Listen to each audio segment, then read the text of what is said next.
Welcome back into the Sports Source. This segment brought to you by our good friends at NovaCopy. And for businesses all across the area, that means from Middlesboro down to Athens and McMinn County, my neck of the woods, from Crossville to the Carolina line, NovaCopy can provide your company with a completely 100% free cost analysis of your workflow.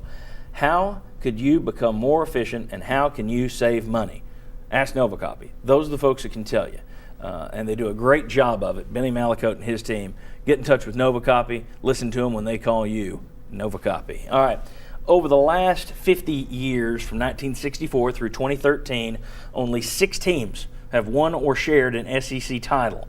Alabama, Auburn, Florida, Georgia, LSU, and Tennessee. The 3 teams that were split into different sides of the division, and the 3 teams that are also permanent cross-division rivals.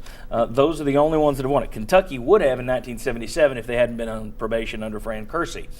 So let's go over to the NovaCopy board and our own Chuck Cavaleris. And we're going to do a quickie look here comparing Tennessee's current 15-year title drought with droughts across the SEC. And you see here what's interesting on these top lines, all at 1964 to 2013, with the exception of Alabama's 456 wins. Everybody else is within about 20 wins of each other. 400 for Tennessee, 388 for Auburn, 410 for Florida, 413 for Georgia, 3-6 for. It's amazing how that top of the SEC has been very strong at the same level. And you see their wins per season. 8, 9.1, 7.8, 8.2, 8.3, 7.7, and Tennessee's would have been higher than 8.0 if you go back 5 or 6 years, obviously. And then you see SEC titles there. Alabama with 17, that stands out. Auburn, 7 has an asterisk. Florida, 8 has an asterisk. That's because they had championships that were either stripped away or they couldn't win them due to probation. That said, Chuck, if you turn around the sheet beneath Tennessee there, and what we have, their longest drought for Tennessee, 15 years. They have 2 of them. You're currently living one of them.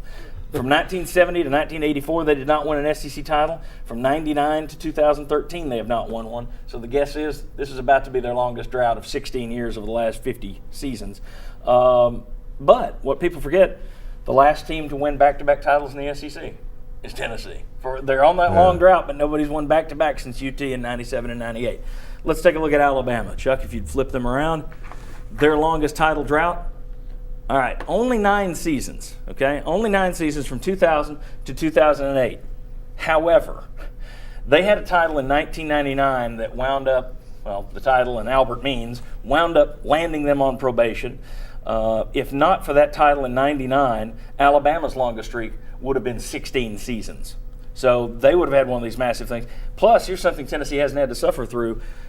Alabama in this time period has also had, in the last 15 years, they've also had a 3-win season and 2 4-win seasons, which Tennessee's not dealt with. So that's a little misleading there in recent times that they did have a championship in 99, but they cheated to get it. All right. Speaking of cheating to get it, let's look at Auburn, if we could flip that one over. 19 seasons is their long one, from 1964 to 1982 before Pat Dye got there. Pat Dye led them to part or all of 4 SEC titles. The problem is they landed on probation. Between 83 and 89, he won titles, but they landed on probation, and they went 14 years. So you have the 19 years as their longest. But between 1990 and 2003, they did not win any titles. So you've got a 19 season and a 14 season. Let's look at Florida. By far the longest streak on here. Now, Gator fans would tell you it's a technicality, but 27 seasons. 64 to 83 would have been what they would say. But they had the title stripped in 84 due to NCAA sanctions. They couldn't win it in 1990 due to NCAA sanctions. So technically, they went all the way from 64 to 91 before Steve Spurrier turned it around there. So 27 years without a title at Florida. You look at Georgia. Let's go ahead and flip them around. Again, it's starting to give a little bit of perspective on Tennessee's long drought that all these other big teams have had them. Georgia's longest streak, 19 seasons between titles, 1983 to 2001. Once Herschel Walker left, the Dogs hit the skids, couldn't rebuild until Mark Richt arrived down there. So 83 to 01 was their longest streak. Now we look at LSU. Chuck, thank you very much. You've been a wonderful fan of White. Thank you. Flipping cards today. We're just going to have letters next week. 15 seasons for LSU. Between 71 and 85, they did not win a title. They won 2 crowns in 86 and 88. If not for those 2, the Tigers would have gone from 1971 through 2000 with no titles. So they had 2 in that 86-88 range. Other than that, they wouldn't have won any. Very quickly, change perspective at all? Should it?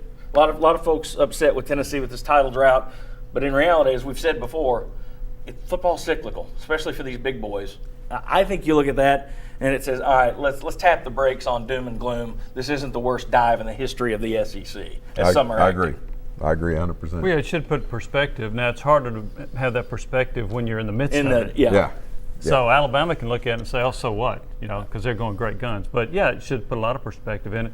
The thing, too, about LSU, not only that drought, they had 6 consecutive losing seasons in 8 and 11 years. For a program like that, that's a heck of a drought.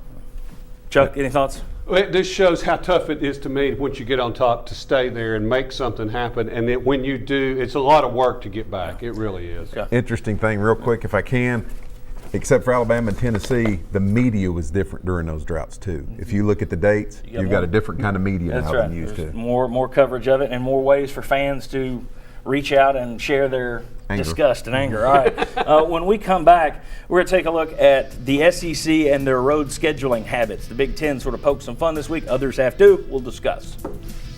You are watching East Tennessee's first and only year-round sports talk show on television.